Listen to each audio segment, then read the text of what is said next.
I ain't gonna lie. I've been holding a lot of shit in lately. Man, I just had like a 3.5 hour cry. What do I owe the pleasure? What do I owe the pleasure? Last time we speaking together, we wash your car for you. We wash your car. We wash your car with no shame in our hustle. When you goddamn getting into that wash, and you know that shit gonna be good, like goddamn this cold. Y'all better start buying this slippery soap, man. The entire scene is shaking right now. Online, people are buzzing after new recordings surfaced, recordings that have Rick Ross looking rattled and heated.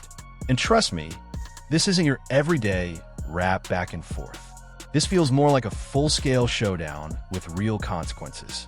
We dug into how these clips suddenly exploded across the internet. And once you hear what's being talked about, you'll understand why Ross is feeling the pressure. 50 didn't just react. He shifted the whole game plan. And now the storm has officially started. New York, just like Mount Vernon, New York City, Mount Vernon, and Miami, all that is the same, bro. Nobody wants to be near him. Nobody wants to touch what he touched, be where he at. You understand? It's crazy, bro, how his fall from grace, which was never from grace. It's just like the devil just kicked him out of hell, because he was never in nothing graceful and did anything graceful. You know what I'm saying? I don't care what you say about, okay, he did the music, he had the bad boy legacy and everything like that, man. But, you know, a few albums, a few people, you know, made to be famous, but they not here to tell their story. Black Rob, Biggie, Craig Mack. They not here to tell their story, bro. And now you got everybody telling his story. Yeah, and I know 50, he did a recent interview with US Weekly saying that the reason why rappers are quiet about, you know, Diddy's situation is because they've been to his parties and they don't know what got caught on tape. Bro, those people who was caught at Diddy party did not know that he had 250 tape recorders in that house. Pay close attention. Online chatter says 50 Cent has been moving quietly for a long time, and now his strategy finally makes sense. Back when Ross tried to joke on him with the Officer Ricky stuff in 2009, most people thought it was just another rap dispute. But according to the narrative, 50 was playing a longer game while others chased attention. As Ross celebrated business moves and flashy wins, 50 reportedly stayed patient, watching everything and gathering his own angles. Ross started feeling untouchable, expanding new ventures and acting like he was on top of the moment. And that's when 50 made his move. Those small Instagram shots about fake success, they were just early signals. Then out of nowhere, no caption, no build-up, 50 dropped that recording. One upload flipped the atmosphere instantly. Social media exploded. The music world froze. And suddenly Ross realized this situation wasn't what he thought it was. But he had 250 tape recorders in that house that they took, that the feds found. So now with them finding all that and you being at a Diddy party, you know you may have done something that was caught on one of those tapes. You just better pray to God that they don't recognize you. Those people who know that they did something, no, they're not gonna speak out. They're not gonna say nothing. What part of the game is that? They are not going to come forward and tell on themselves. Nah, not at all. Ice Cube He said it himself, bro.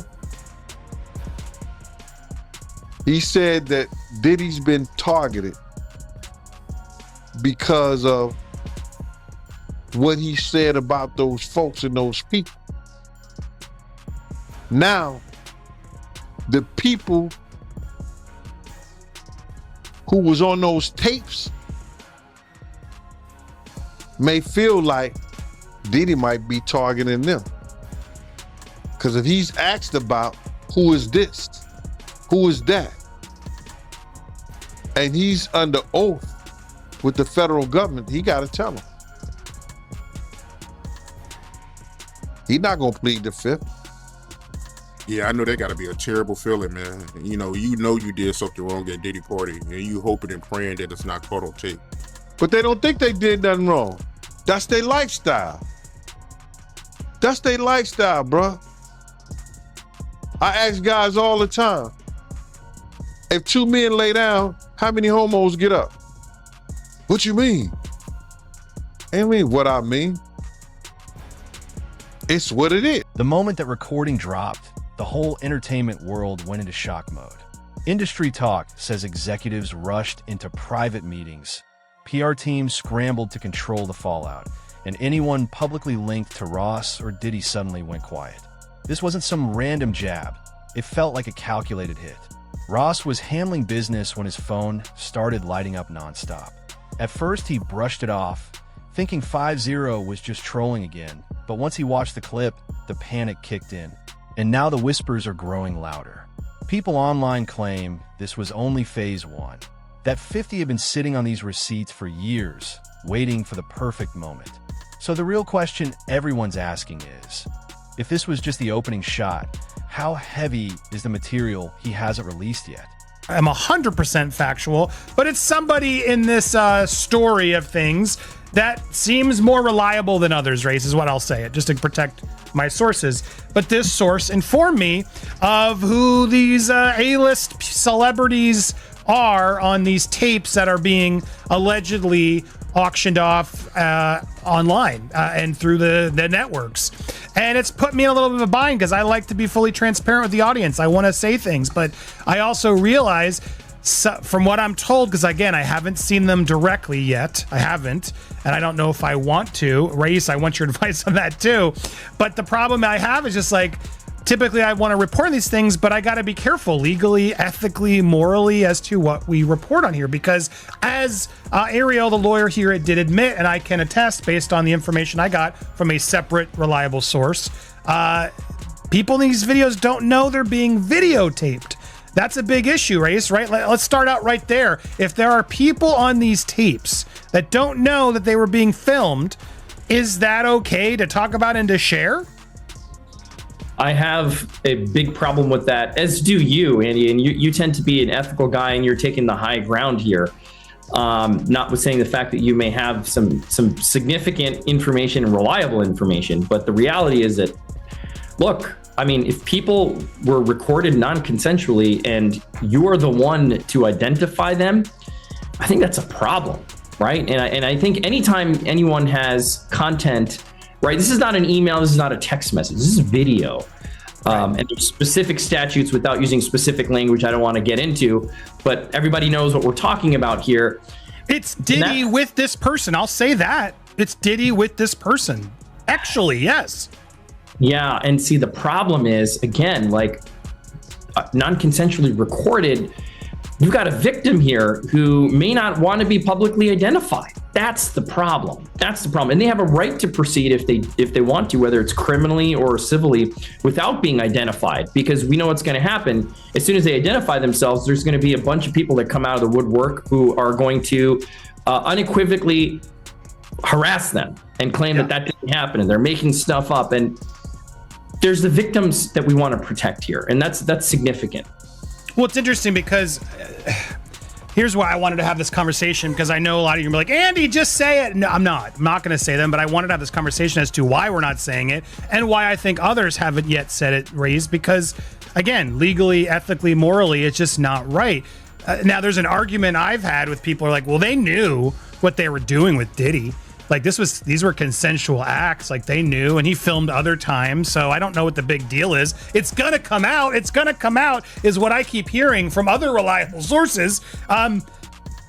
It may come out, but it's not gonna come out via me. That's just to warn you all, because I don't think it's wise for us to put out something like you just confirmed it without the consent of the other person in the video. Because again, from what I'm gathering based on some of these tapes, For years, Ross has said he keeps his distance from certain major figures in the industry. But according to the new clips circulating online, the story people are talking about sounds different. The chatter claims 50 dropped audio that appears to show Ross intense business conversations involving Diddy. And this doesn't sound like casual networking. It's eye-opening. Some of the audio being discussed online even includes Ross allegedly bragging about behind-the-scenes deals with rising artists, suggesting this pattern might not have been random. Industry observers say content like this, if it keeps spreading, could hit reputations hard. What's really shaking the music world is how these clips reignite old rumors from Ross's early days, challenging the version of events he's defended for years and putting his entire narrative back under a harsh spotlight. Baby oil that they took 1,000 bottles away from his house. If the government took 1,000 bottles of baby oil and somebody had things what appeared to be baby oil, and then you have to listen to the prosecutor. He said that they seized 1,000 bottles what allegedly to be baby oil. Allegedly to be baby oil. So that's telling people that it wasn't baby oil. And people think that that was baby oil, they out their mind.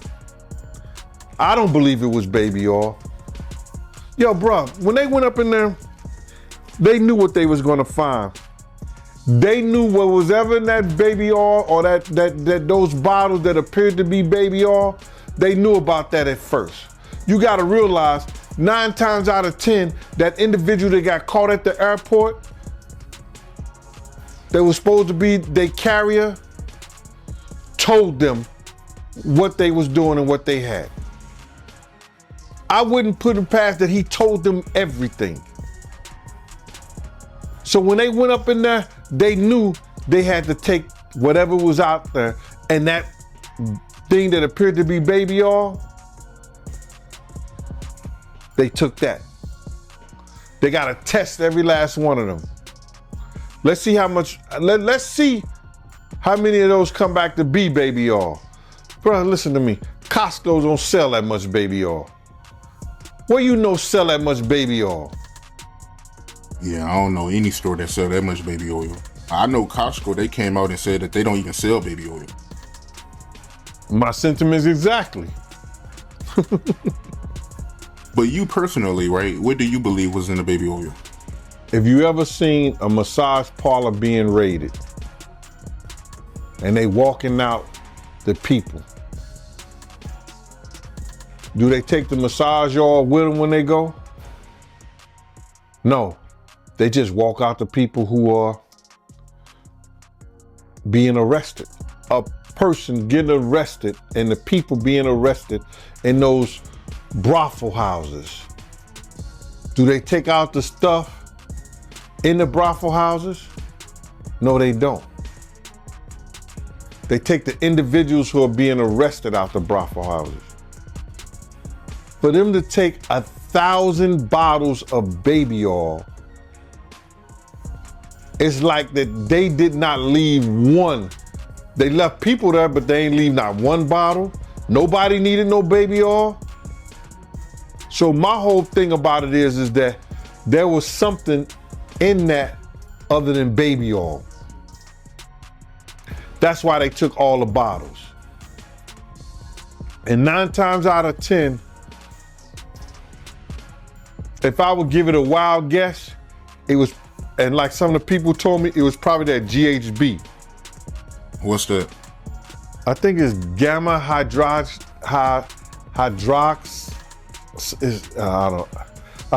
I looked it up, bro. Let me see. See if I can find it. I know this is just showing everything like that, but Oh, no. Let me, yo, somebody tap dance or sing or do something, you know what I'm saying, while I'm doing this. Oh, here it go right here. It's gamma hydroxy butyric.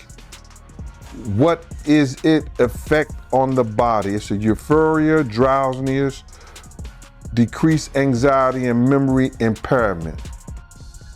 It works on the nervous system and gives you this feeling of euphoria. So they take that and rubbed it on her, and you forget who you are, what you're doing. It can also give you memory loss, drowsiness, and that's under the DEA, the Drug Enforcement Administration.gov. Right now, the entire industry is buzzing, with insiders calling these circulating clips a front row look at a reputation under serious strain. According to online reports, Ross' team rushed into emergency meetings, worried that 50 might have even more material waiting in the wings. With Ross focused on major business moves and Diddy already facing his own controversies, the timing couldn't be worse. These leaks aren't just making headlines, they're putting brands, partnerships, and years of work at risk. And each time Ross tries to dismiss the chatter, another alleged piece of content surfaces, turning the pressure up even more. The moment Ross saw what 50 shared, the situation went from concerning to an all-out crisis almost instantly. Activities together is what this is. And again, that's a potentially outing of somebody as well. You know what I mean? There's so many things here that happen in releasing of this private consensual moment that while salaciously everybody wants to know, and people are messaging me all the time, Andy, who's waiting? And it's like, I'm not gonna say, because there seem to be way too many things that these people in the tapes, whether consensual, whether they, whatever, didn't agree to put out there. And I would think that's a legal issue too for anybody who puts these out first, no? Yeah, you nailed it. You can't without the consent of the victim. That's the problem. Somebody thinks that somebody has no idea, right? You said, well, didn't they know they're being recorded? No. I mean, in these situations, the assumption is they did not know. And that's what we believe right now is the victims did not know that they were being recorded. If the victim comes out and says, okay, yes, I knew I was recorded, and a statement is provided, that's a different story. But of course, you don't know that. So you, Andy, probably can't be the one to break that ice and be like, well, this is what I heard and this is what I know, and so I'm going to say it. And there's all kinds of hairy legal issues on that, right? With privacy and intrusion on seclusion is what we call it. It's a privacy violation. There could be defamation implications. There could be criminal implications. So you're doing the right thing by treading carefully. And I think more people should do this rather than get into speculation. Now, if you see the videos, even still, right? If somebody takes the not to interrupt, but that's the question. Like, am I allowed to see these videos? Like, if I were to ask this source, show me the videos, do I put myself in worse legal jeopardy? That's another distinct legal issue, right? It's like you're watching something that someone didn't know they were being recorded of doing, right? And so it's dicey. It's dicey. Now, it would be different if you were an attorney and somebody's coming to you for purposes of defense or prosecution of a claim, a civil claim, or the filing, of some action to recover damages. That's a little different. But for purposes of, hey, look what I got, juicy gossip, and there are reporting outlets that I won't mention that will do stuff like this.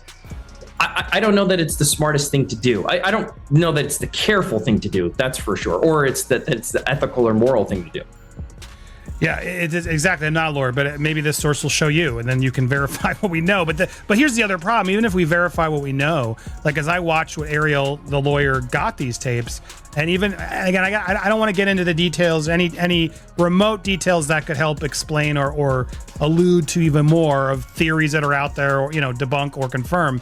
But I will say, hearing what I heard, which again isn't confirmation, but hearing what I heard, it makes me dislike what Ariel's doing even more, because I think there are going to be people out there, if this information does get out in some way, that are going to deny that these people are victims, that they're going to try to say, oh no, they're just consensually thing and they were hiding this affair and yada, yada, yada. And I don't see it that way personally. I mean, and granted, I haven't seen or know, like this isn't somebody involved from what I've gathered in these tapes of them, doing it to others in a way, criminally, like we've heard in some of these suits.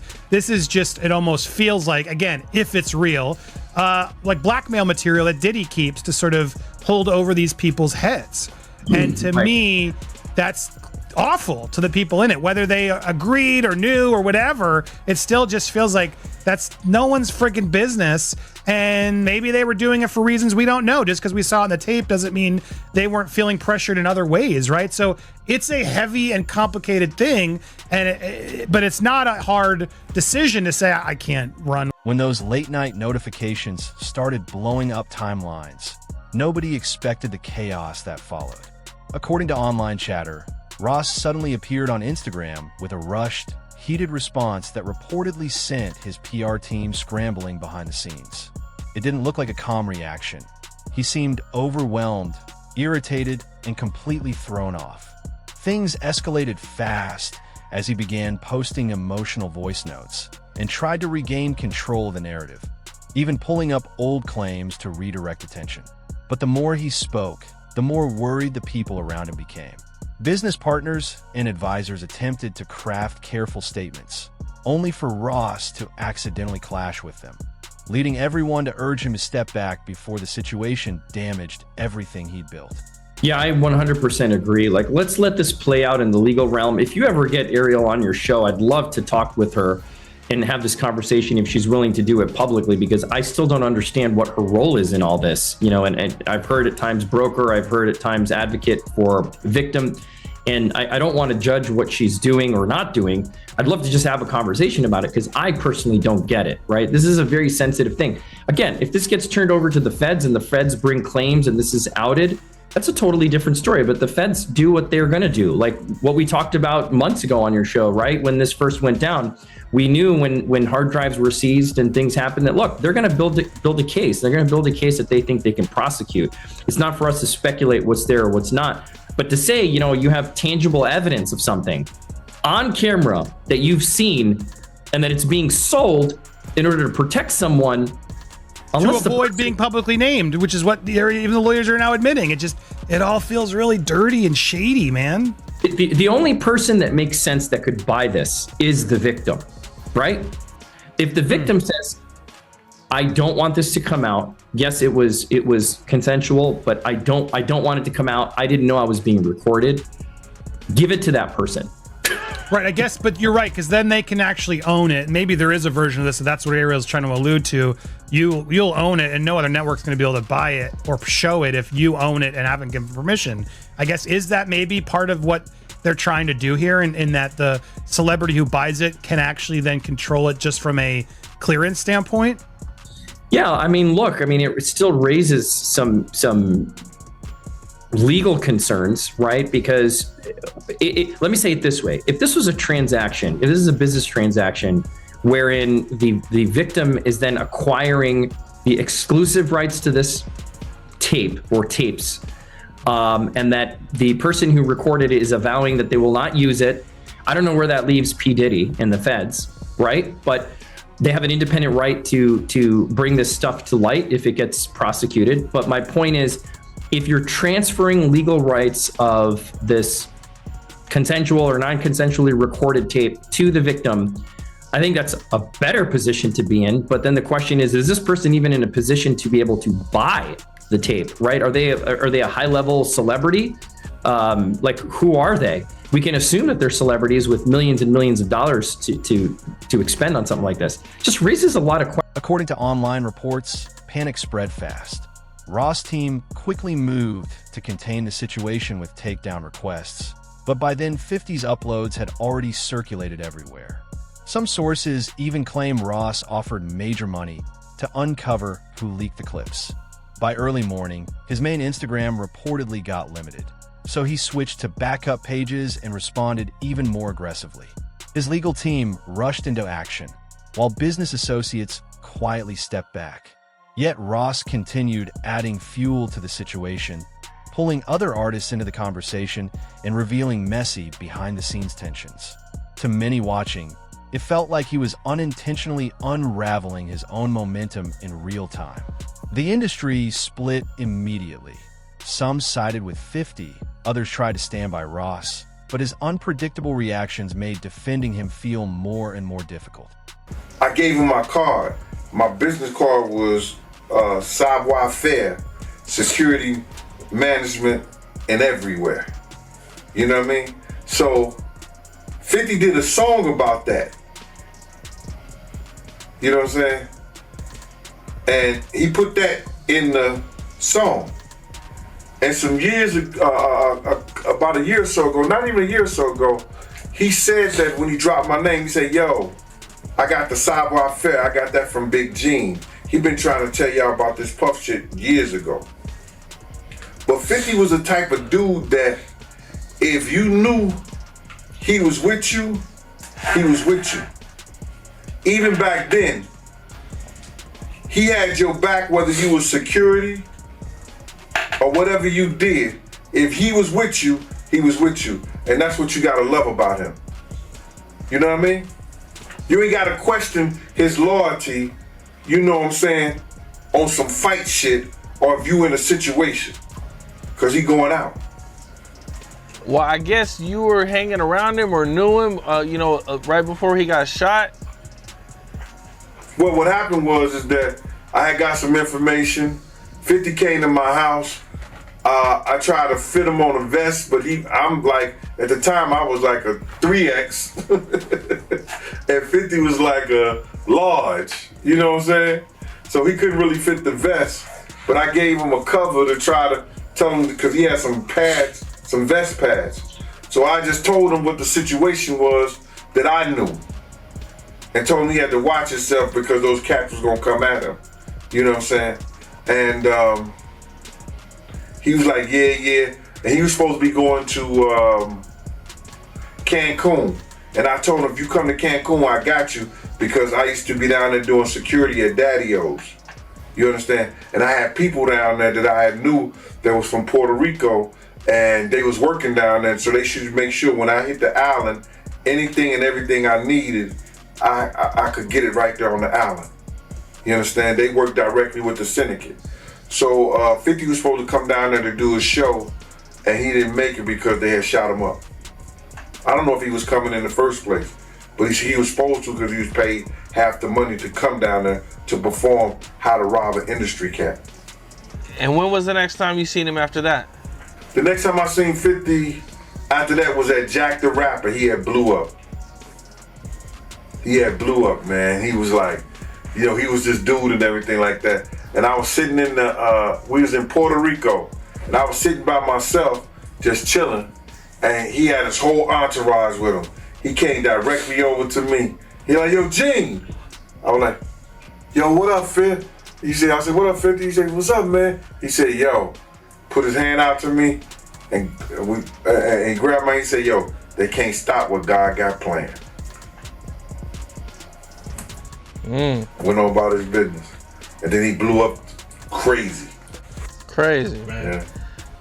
How do you feel about 50 going so hard at Diddy with the documentaries, and what did he do to 50 that made him hate him so much, man? That's crazy. Well, I think it's just, you gotta look at it like this. 50 was writing a lot of shit that made a lot of money for Diddy. And he knew back then in the day, he didn't know what he know now, but Diddy was robbing him. You understand? Mm-hmm. Bringing those kids in and say, yo, here, write this verse for me, man, for this stuff like that, and giving them $5,000, you understand? Or $10,000, and you making $100,000 or $200,000 or maybe $2 million off of it, or $1 million, whatever the case may be. See, people call that good business. That's not good business. That's taking a person's talent, using it for your own self-indulgence, and not giving him what it's worth. When you could have been teaching these kids, you could have been helping these kids, and maybe these kids would have been helping you at the point you are right now. So, if that's the case, he have every right. But 50 is doing this for the culture. You understand? If it's going to be told, he going to have it, and it's going to be told. As the turmoil unfolded, the music world's true loyalties started to surface. Meek Mill reportedly began showing support for 50's posts, while several high-profile artists quietly unfollowed Ross. Planned collaborations started vanishing without explanation. DJ Khaled remained silent. French Montana hinted at karma in a subtle post, and Future dropped a warning-like message that got fans talking. Even Drake added a cryptic line about loyalty, sparking conversations across social media. The signal was unmistakable. Ross' support was dwindling quickly, and the balance of power in the industry was clearly shifting.